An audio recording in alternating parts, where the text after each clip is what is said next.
एक दफा का जिक्र है कि एक छोटा सा परिंदा था जिसका नाम फिपिस था। फिपिस एक बड़े घने जंगल में रहता था और अपनी खुश मिजाजी और हर सुबह चहकने वाले खूबसूरत गीतों के लिए मशहूर था। मगर एक दिन फिपिस ने महसूस किया कि कुछ ठीक नहीं है। जंगल अजीब तौर पर खामोश था और उसके दोस्त यानी गलहरियां और चूहे कहीं दिखाई नहीं दे रहे थे।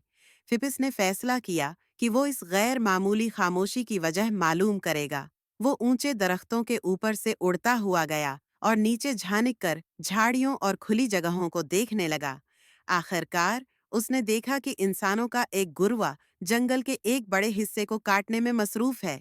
घबराहट में फिपस अपने घोंसले की तरफ वापस उड़ा और सोचने लगा कि वो जंगल को बचाने के लिए क्या कर सकता है। उसे याद आया कि उसने एक बार एक अक्लमंद बूम अलो के बारे में सुना था।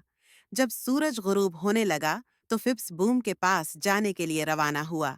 ये परवाज लंबी और थका देने वाली थी, लेकिन फिप्स हार मानने को तैयार न था। आखिरकार वो बूम की गार तक पहुंचा।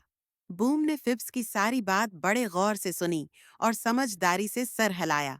बूम के पास एक मंसूबा था। उसने बताया कि अगर इंसान जंगल की खूबसूरती और उसके हर पहलू की सच्चाई को समझे तो वो अपनी जिंदगी को बेहतर बना सकता है। माहौलियाती निज़ाम के फायदे को जान ले तो वो उसे तबाह करना छोड़ देंगे।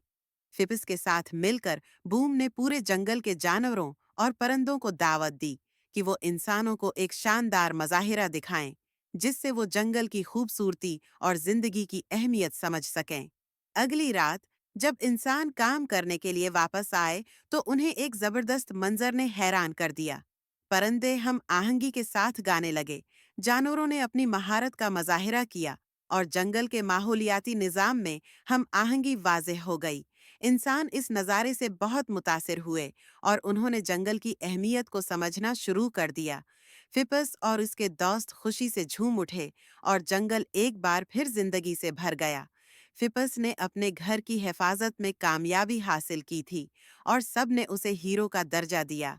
उस दिन के बाद इंसान जंगल के मुहाफिज बन गए और ये वादा किया कि वो इस हीरो का एहतराम करते रहेंगे, रहने की जगह को नस्ल दर नस्ल महफूज रखेंगे।